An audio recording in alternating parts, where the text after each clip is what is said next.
एका लहानशा गावात माधव नावाचा एक कष्टकरी तरुण आपली पत्नी राधा सोबत राहत होता.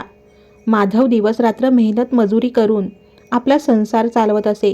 त्याची पत्नी राधा अत्यंत सुंदर आणि गुणवती स्त्री होती. तिच्या सौंदर्याची आणि चांगुलपणाची चर्चा आसपासच्या अनेक गावांमध्ये होती.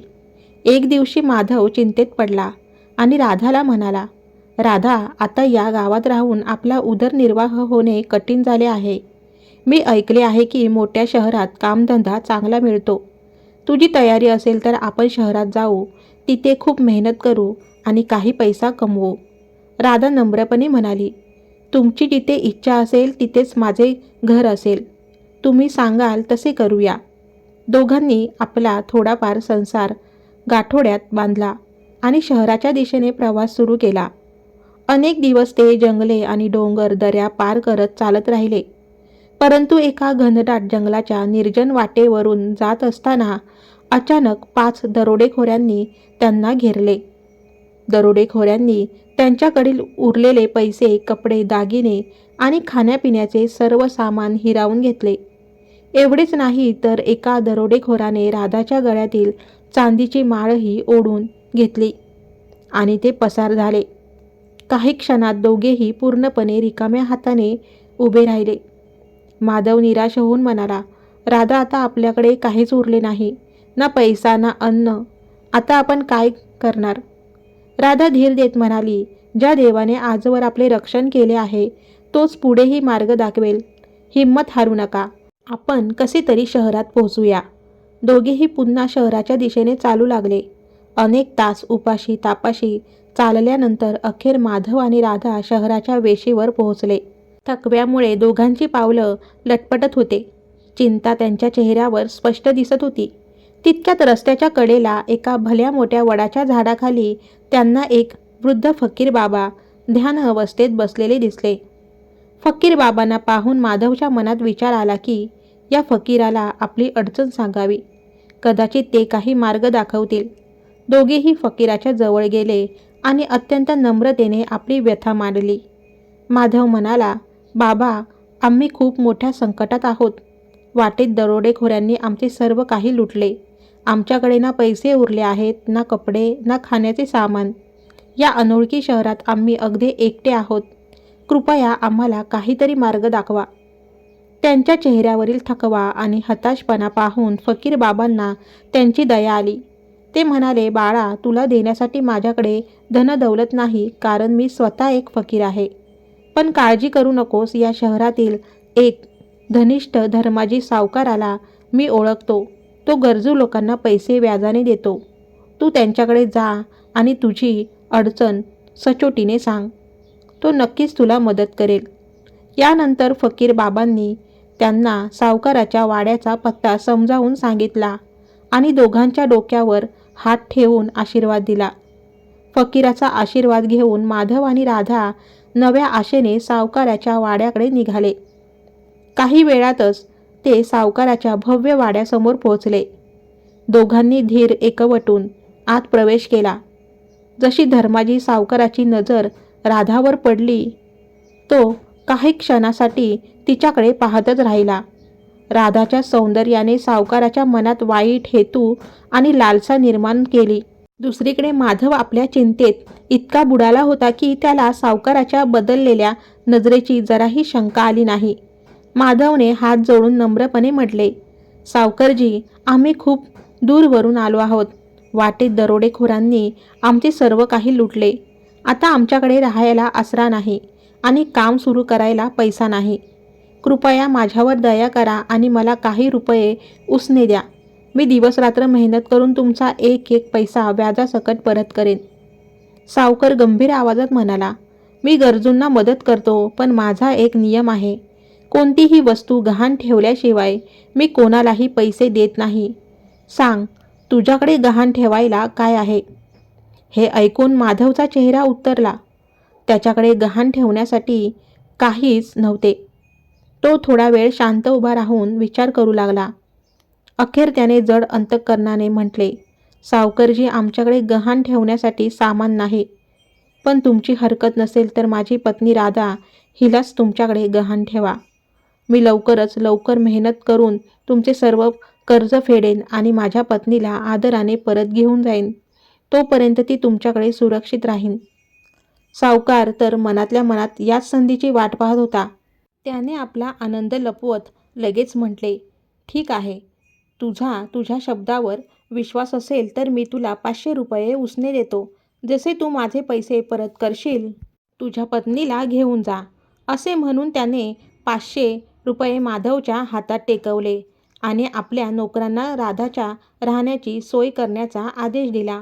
माधवाने राधाकडे पाहिले आणि म्हणाला, राधा, काळजी करू नकोस. मी खूप लवकर मेहनत करून परतेन आणि तुला सोबत घेऊन जाईन. राधानेही विश्वासाने मान हलवली. तिला ठाऊक होते की तिचा पती आपला शब्द नक्की पाळेल. यानंतर माधव पैसे घेऊन कामाच्या शोधात निघून गेला, तर राधा सावकाराच्या वाड्यातच थांबली. रात्र हळूहळू गडद होऊ लागली. राधा आपल्या खोलीत एका कोपऱ्यात बसली होती. तिच्या डोळ्यात चिंता होती आणि मनात एकच आशा होती की तिचा पती लवकर परत येईल. दुसरीकडे सावकाराच्या मनात पाप जागे झाले होते. अर्ध्या रात्री सावकार गुपचूप राधाच्या खोलीत गेला. त्याला पाहून राधा घाबरून उभी राहिली आणि म्हणाली, सावकारजी, तुम्ही यावेळी माझ्या खोलीत का आलात? कृपया बाहेर जा, हे योग्य नाही. सावकार हसत म्हणाला, त्या गरीब माधवला विसरून जा. देवाने तुला इतके रूप दिले आहे, आता तू कायम माझ्याच सोबत राहशील. हे ऐकताच राधाच्या पायाखालची जमीन सरकली. ती भीतीने कापू लागली. तिने हात जोडून म्हटले, मी एक पतिव्रता स्त्री आहे. माझ्या पतीने तुमच्यावर विश्वास ठेवून मला इथे सोडले आहे. कृपया या विश्वासाचा घात करू नका आणि मला एकटे सोडा. पण सावकाराने तिचे काहीही ऐकले नाही. तो कठोरपणे म्हणाला, जर तू कोणाला काही सांगण्याचा प्रयत्न केलास तर मी तुला आणि तुझ्या नवऱ्याला संपवून टाकेन. सावकाराच्या धमकीमुळे राधा गप्प बसली. ती मनातल्या मनात देवाची प्रार्थना करत राहिली आणि तिला ठाम विश्वास होता की एक दिवस तिचा पती नक्की येईल आणि तिला या संकटातून सोडवेल. त्या दिवसापासून ती दररोज सकाळी आणि संध्याकाळी माधवची वाट पाहू लागली. दुसरीकडे माधवने सावकाराकडून मिळालेल्या 500 रुपयाचा अतिशय हुशारीने वापर केला.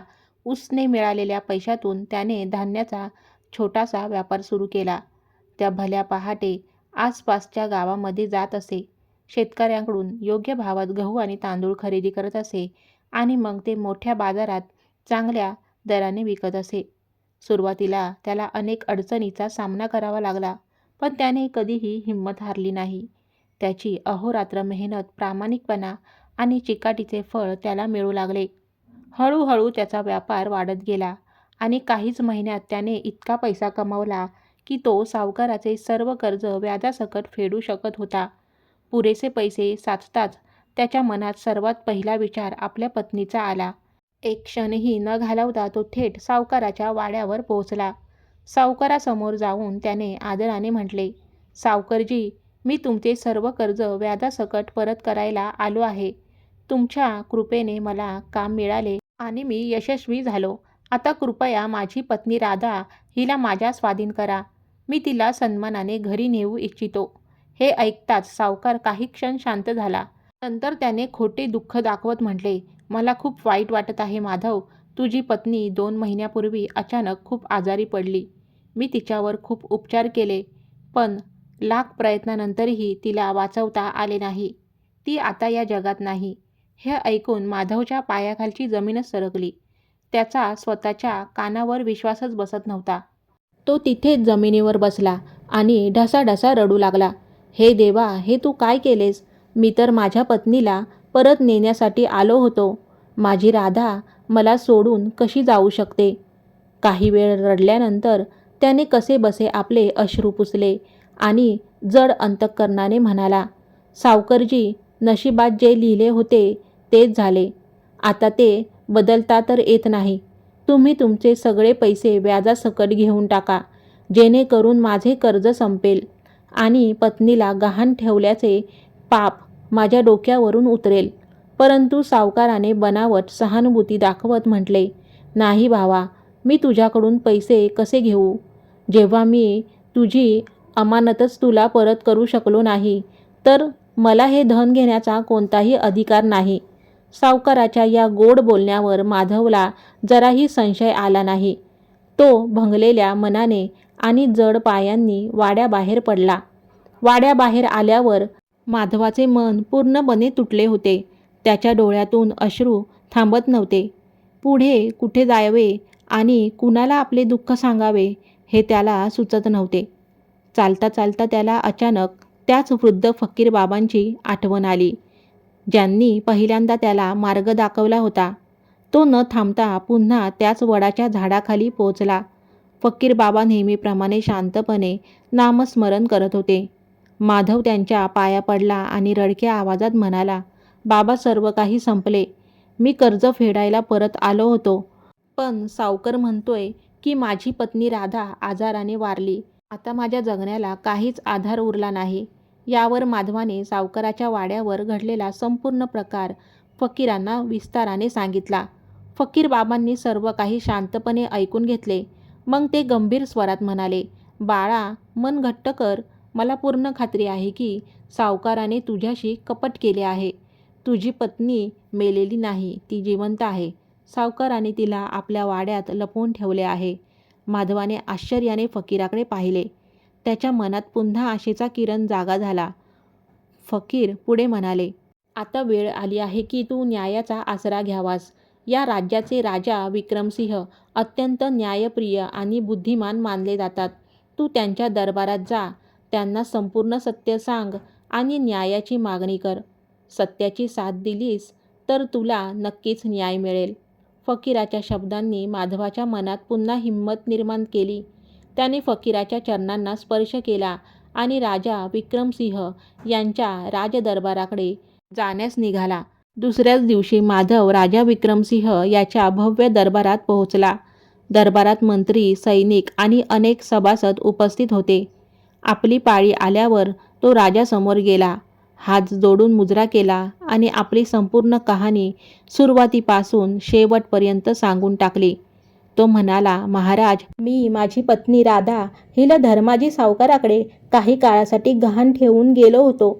जेव्हा मी कर्ज फेडायला परतलो तेव्हा सावकाराने सांगितले की माझी पत्नी आजाराने वारली. पण मला खात्री आहे की तो खोटे बोलत आहे. कृपया मला न्याय द्या." राजा विक्रमसिंह यांनी त्याची बाजू लक्षपूर्वक ऐकली. प्रकरण गंभीर वाटल्यामुळे त्यांनी लगेच आपल्या सैनिकांना आदेश दिला की धर्माजी सावकाराला दरबारात हजर केले जावे. काही वेळातच सावकार दरबारात हजर झाला. त्याने राजाला प्रणाम केला आणि शांतपणे म्हणाला, "महाराज, हा तरुण जे सांगत आहे ते असत्य आहे. याची पत्नी खरोखरच आजाराने मरण पावली आहे. मी तिच्यावर भरपूर उपचार केले होते. माझ्याकडे याचे पुरावे आणि गवाह आहेत. वैद्यराज आणि 4 साक्षीदार इथेच आहेत. ते सर्व सत्य सांगतील." राजाच्या आदेशावरून वैद्य आणि 4ही साक्षीदारांना दरबारात बोलावण्यात आले.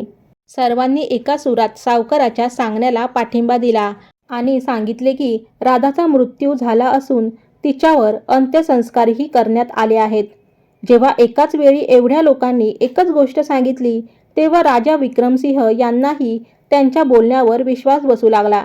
त्यांनी थोडा विचार केला आणि माधवला म्हणाले, "माधव, आमच्यासमोर मांडलेले पुरावे आणि साक्षीदाराच्या गवाहीवरून हेच स्पष्ट होते की तुझी पत्नी आता या जगात नाही. धीर धर. जे व्हायचे होते ते झाले. आता आयुष्यात पुढे जाण्याचा प्रयत्न कर." राजाचा निकाल ऐकून माधवाचे डोके खाली झुकले. न्यायाची शेवटची आशाही मावळल्याने तो अत्यंत दुःखी मनाने दरबारातून बाहेर पडला. राजदरबारातून परतताना माधवचे मन पूर्णपणे खचले होते.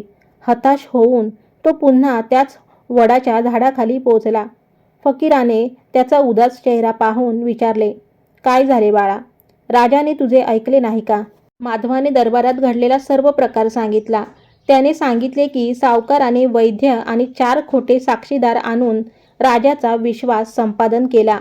सर्व ऐकल्यानंतर फकीर बाबा थोडे हसले आणि म्हणाले, "मला वाटले नव्हते की राजा इतका भोळा असेल की सखोल चौकशी न करता केवळ साक्षीदारांवर विश्वास ठेवेल. पण अजून सर्व काही संपलेले नाही. तू पुन्हा एकदा राजा विक्रमसिंह याच्याकडे जा आणि त्यांना सांग की जर त्यांना खरे सत्य जाणून घ्यायचे असेल तर त्यांनी केवळ 3 तासासाठी आपले सिंहासन माझ्या स्वाधीन करावे. त्यानंतर मी त्यांना दाखवेन की खरा न्याय कसा केला जातो आणि असली अपराधी कोण आहे? माधवने न अडखळता फकीराचे ऐकले आणि राजवाड्यात जाऊन राजाला फकीराचा संदेश दिला. राजा विक्रमसिंह आधी काही क्षण विचारात पडले, पण फकीर बाबांची बुद्धिमत्ता आणि कीर्ती त्यांनी आधीच ऐकली होती. त्यामुळे त्यांनी 3 तासासाठी आपले सिंहासन फकीराकडे सोपवण्याचा निर्णय घेतला. ठरलेल्या वेळी राजदरबार पुन्हा भरला. राजा विक्रमसिंह सिंहासन सोडून बाजूला बसले आणि फकीर बाबा 3 तासासाठी राजसिंहासनावर रूढ झाले. दरबारातील प्रत्येक जण हे पाहण्यासाठी उत्सुक होता की एक फकीर कसा न्याय करणार. फकीराने सर्वात आधी वैद्याला दरबारात हजर करण्याचा आदेश दिला. वैद्य घाबरत हजर झाला. फकीरांनी गंभीर आवाजात विचारले, "तू राधा नावाच्या स्त्रीवर उपचार केले होतेस का?" वैद्य म्हणाला, "हो महाराज, मीच उपचार केले होते." फकीरांनी दुसरा प्रश्न केला, "तू स्वतः सावकाराच्या घरी जाऊन तिच्यावर उपचार करायचास की ती तुझ्याकडे येत असे?" तेव्हा वैद्य म्हणाला, "नाही महाराज, मी कधी तिच्याकडे गेलो नाही. सावकारजीच माझ्याकडून औषधं न्यायचे." फकीर लगेच कडक आवाजात म्हणाले, "जेव्हा तू त्या स्त्रीला स्वतःच्या डोळ्यांनी पाहिलेच नाहीस, तर ते औषध तिच्यासाठीच होते हे तू कसे ठरवलेस? रुग्णाला न पाहता औषध देणे हा अपराध आहेच, पण सत्य न जाणता दरबारात खोटी साक्ष देणे त्याहून मोठा गुन्हा आहे. आता खरे काय ते सांग, नाहीतर कठोर शिक्षा मिळेल." फकीराचे कडक शब्द ऐकताच वैद्याचे हातपाय कापू लागले. तो फकीराच्या पाया पडला आणि रडत म्हणाला, "महाराज, मला क्षमा करा. मी कोणत्याही राधावर उपचार केले नाहीत. सावकाराने मला लाच देऊन खोटी साक्ष द्यायला भाग पाडले होते." दरबारात सर्वजण थक्क झाले. फकीरांनी लगेच आदेश दिला, खोटी साक्ष दिल्याबद्दल या वैद्याला 10 फटके मारण्यात यावेत. त्यानंतर 4ही साक्षीदारांना बोलावण्यात आले. फकीरांनी विचारले, "तुम्ही राधावर अंत्यसंस्कार केले होते का?" तेव्हा 4ही जण म्हणाले, "हो महाराज, आम्हीच अंत्यसंस्कार केले." फकीरांनी एकापाठोपाठ प्रश्न विचारले, "तिला अंतिम निरोप देण्यापूर्वी तुम्ही तिचा चेहरा पाहिला होता का? तिला अंघोळ घालताना तुम्ही पाहिले होते का? तिरडीवर असलेली स्त्री खरोखरच मृत होती हे तुम्ही स्वतः पाहिले होते का?" तेव्हा 4ही जण शांत झाले. मग घाबरून म्हणाले, "नाही महाराज, आम्हाला फक्त तिरडी उचलायला बोलावले होते. आम्ही तिचा चेहरा पाहिला नाही." फकीराचा आवाज आणखी कठोर झाला, "म्हणजे त्या तिरडीवर असलेली व्यक्ती जिवंत होती की मृत हेही तुम्हाला ठाऊक नाही? मग राजासमोर खोटी साक्ष देण्याचे धाडस तुम्ही कसे केले? आता जर सत्य सांगितले नाहीत तर तुम्हा चौघांना देहदंडाची शिक्षा दिली जाईल." मृत्यूदंडाचे नाव ऐकताच चौघेही थरथर कापू लागले. ते फकीराच्या पायावर पडले आणि म्हणाले, "महाराज, क्षमा करा. धर्माजी सावकाराने आम्हाला पैसे देऊन खोटी साक्ष द्यायला लावली होती. राधा मेलेली नाही, ती जिवंत आहे. सावकाराने तिला आपल्या वाड्यात लपवून ठेवले आहे." एवढे ऐकताच दरबारात शांतता पसरली. आता सर्वांसमोर सत्य उघड झाले होते. सर्वांची नजर सावकाराकडे वळली. काही वेळापूर्वी आत्मविश्वासाने उभा असलेला सावकार आता भीतीने थरथरत होता. फकीरांनी सावकाराकडे पाहत म्हटले, "धर्माजी सावकार, तुझे सर्व साक्षीदार खोटे ठरले आहेत. आता तुझ्या बचावासाठी काय सांगायचे आहे? सत्य सांगून टाक, कारण पाप जास्त वेळ लपत नाही." सावकार मान खाली घालून शांत उभा राहिला. तीच त्याची कबुली होती.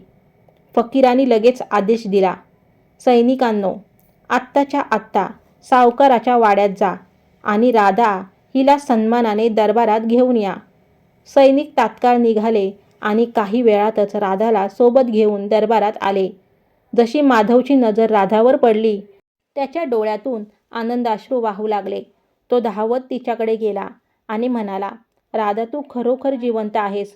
राधाच्या डोळ्यातही पाणी आले. ती म्हणाली, "मला ठाऊक होते की तुम्ही मला न्यायाला नक्की याल." हा भावूक प्रसंग पाहून दरबारातील लोकांचे डोळेही पाणावले. फकीरांनी राधाचा हात माधवच्या हातात दिला आणि न्यायाचा अंतिम निकाल ऐकवला. धर्माजी सावकाराने कपट, फसवणूक आणि खोट्या साक्षीदाराचा वापर करून एका निर्दोष स्त्रीला डांबून ठेवले, म्हणून त्याला 5 वर्षाच्या सश्रम कारावासाची शिक्षा दिली जात आहे. तसेच खोटी साक्ष देऊन न्यायालयाची दिशाभूल करणाऱ्या 4ही साक्षीदारांना 100 फटके मारण्याची शिक्षा सुनावण्यात येत आहे. फकीराचा हा न्याय पाहून संपूर्ण दरबारात त्याचा जयजयकाराचा गजर झाला. राजा विक्रमसिंह यांनीही फकीराचे आभार मानले. फकीरांनी राजाला उपदेश दिला, संकट काळात कधीही सहचरणीला एकटे सोडू नये. जीवनसाथीवर संकट आल्यास तिच्या पाठीशी खंबीरपणे उभे राहावे.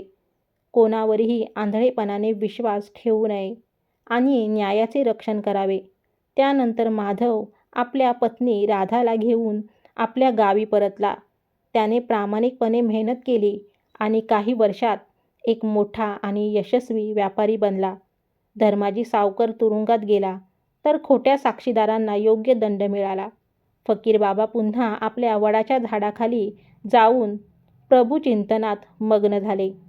मित्रांनो, अशा प्रकारे सत्य आणि विश्वासाचा विजय झाला.